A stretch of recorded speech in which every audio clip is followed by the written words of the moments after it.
wabarakatuh. Perkenalkan, nama saya Muhammad Aceh Permana dari kampus IKIP Siliwangi, program studi bimbingan dan konseling, Fakultas Ilmu Pendidikan. Di sini saya akan presentasi salah satu tugas UAS BK Multibudaya dengan dosen pengampu Bapak Dr. Dedi Junaedi, STHI MAG. Pada kesempatan kali ini saya akan membahas tentang perundungan berbasis identitas, khususnya yang berkaitan dengan ras, suku, dan bahasa. Perundungan jenis ini masih sering ditemukan di lingkungan sekolah, baik dalam bentuk ejekan terhadap logat berbicara, asal daerah, maupun latar belakang budaya seseorang. Padahal Indonesia merupakan negara yang memiliki keberagaman suku, bahasa, dan budaya.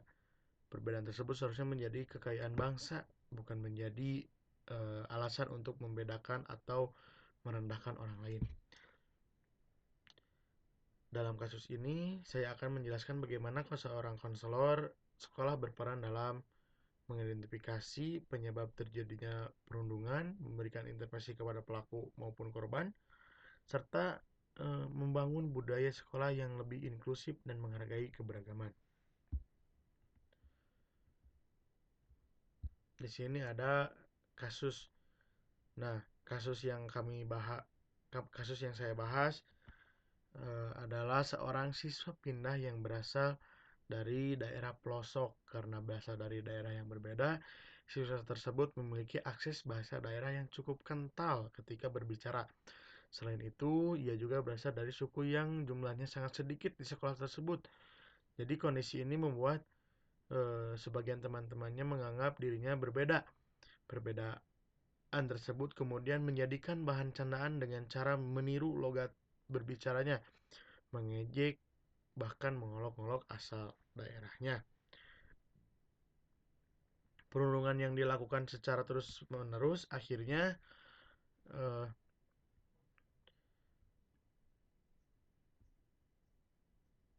memberikan dampak psikologis kepada korban. Siswa tersebut menjadi tidak percaya diri, lebih banyak diam di kelas, menghindari interaksi dengan teman-temannya, bahkan menolak berbicara atau melakukan presentasi di depan kelas, takut diejek kembali.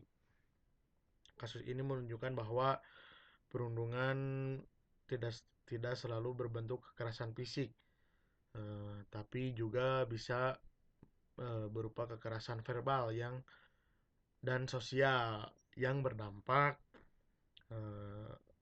sama seriusnya terhadap kesehatan mental dan perkembangan siswa. Nah, di sini juga ada mengidentifikasi akar prasangka. Nah, langkah pertama yang dilakukan konselor adalah konselor melakukan observasi terhadap interaksi siswa di kelas atau melihat bagaimana hubungan antara korban dan teman-temannya. Dari observasi tersebut dapat diketahui siapa saja yang menjadi pelaku, siapa saja yang ikut mendukung, dan bagaimana situasi perundungan terjadi. Kedua, konselor melakukan wawancara dengan korban,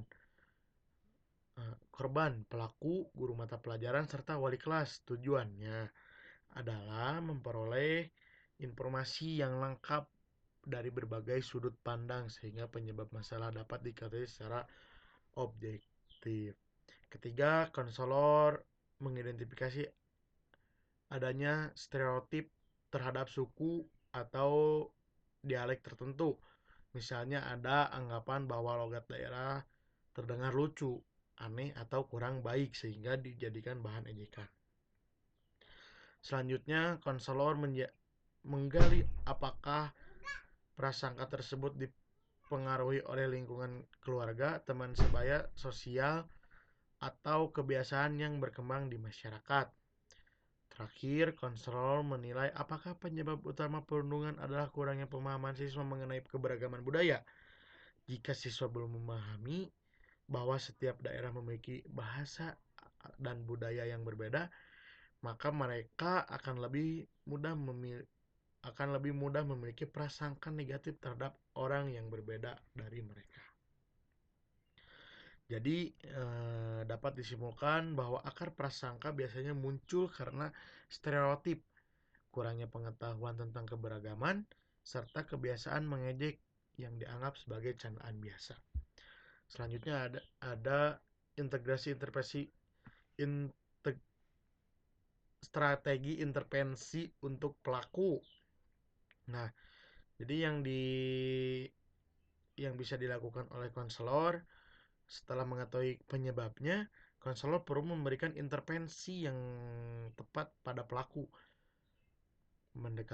Pendekatan yang digunakan bukan hukuman atau mempermalukan mereka, melainkan membantu mereka memahami kesalahan dan mengubah perilaku.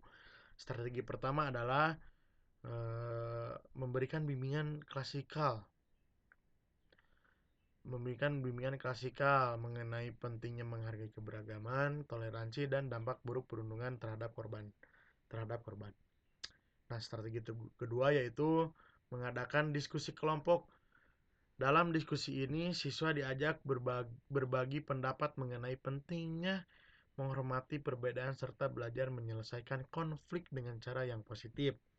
Nah, strategi ketiga adalah menggunakan metode role play atau bermain peran. Misalnya, ada siswa diminta bergantian menjadi korban, pelaku, dan penolong, sehingga mereka dapat merasakan bagaimana perasaan seseorang ketika menjadi korban perundungan.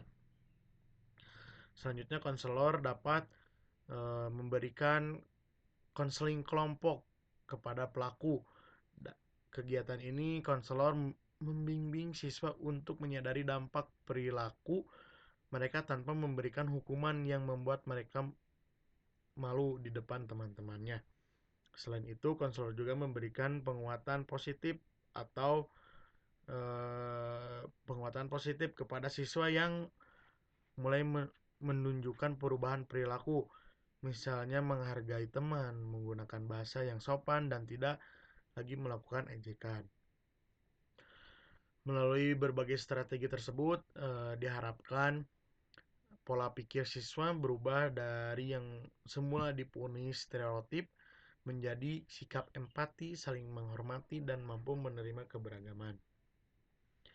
Selanjutnya ada langkah sistematik mengubah budaya sekolah. Nah, selain menangani pelaku dan korban, konselor juga harus melakukan upaya yang lebih luas untuk mengubah budaya sekolah agar perundungan tidak terulang kembali. Langkah-langkahnya yaitu langkah pertama adalah menyusun program sekolah inklusif dan anti perundungan yang menjadi bagian dari program bimbingan dan konseling. Selanjutnya, konselor bekerja sama dengan kepala sekolah dan seluruh guru untuk menanamkan nilai keberagaman dan kegiatan pembelajaran maupun kehidupan sehari-hari di sekolah. Konselor juga dapat mengadakan Hari Budaya Nusantara atau Pekan Bahasa. Melalui kegiatan ini, siswa dapat mengenal berbagai budaya, pakaian adat, makanan khas, maupun bahasa daerah sehingga muncul rasa bangga terhadap keberagaman Indonesia. Selain itu, sekolah dapat memasang poster, slogan, dan melakukan kampanye anti perundungan agar seluruh warga sekolah selalu diingatkan untuk menghormati perbedaan. Selanjutnya ada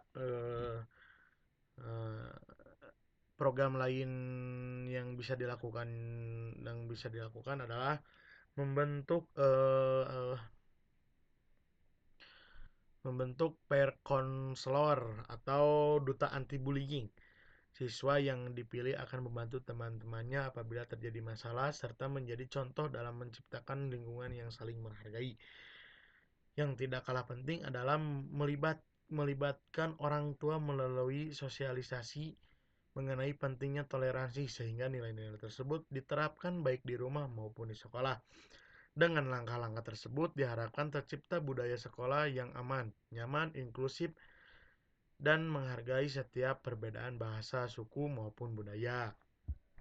Nah, jadi kesimpulannya, sebagai penutup dapat disimpulkan bahwa perundungan berbasis identitas muncul karena adanya prasangka, stereotip, serta kurangnya pemahaman mengenai keberagaman. Dalam situasi seperti ini, konselor memiliki peran yang sangat penting, mulai dari mengidentifikasi penyebab masalah, memberikan layanan konseling kepada pelaku maupun korban, hingga melaksanakan berbagai program pencegahan di tingkat sekolah. Pendekatan yang dilakukan sebaiknya bersifat edukatif dan restoratif, bukan dengan mempermalukan pelaku. Tujuannya adalah agar menjadi perubahan perilaku yang berkelanjutan dan tumbuh rasa empati terhadap sesama. Akhirnya terciptalah sekolah yang aman dan inklusif, bukan hanya menjadi tanggung jawab konselor, tetapi juga memerlukan kerjasama kepada sekolah, guru, orang tua, dan seluruh peserta didik. Dengan demikian, setiap siswa dapat belajar dengan nyaman tanpa takut didiskriminasi karena perbedaan ras, suku, maupun bahasa. Mungkin cukup sekian presentasi dari saya. Wassalamualaikum warahmatullahi wabarakatuh.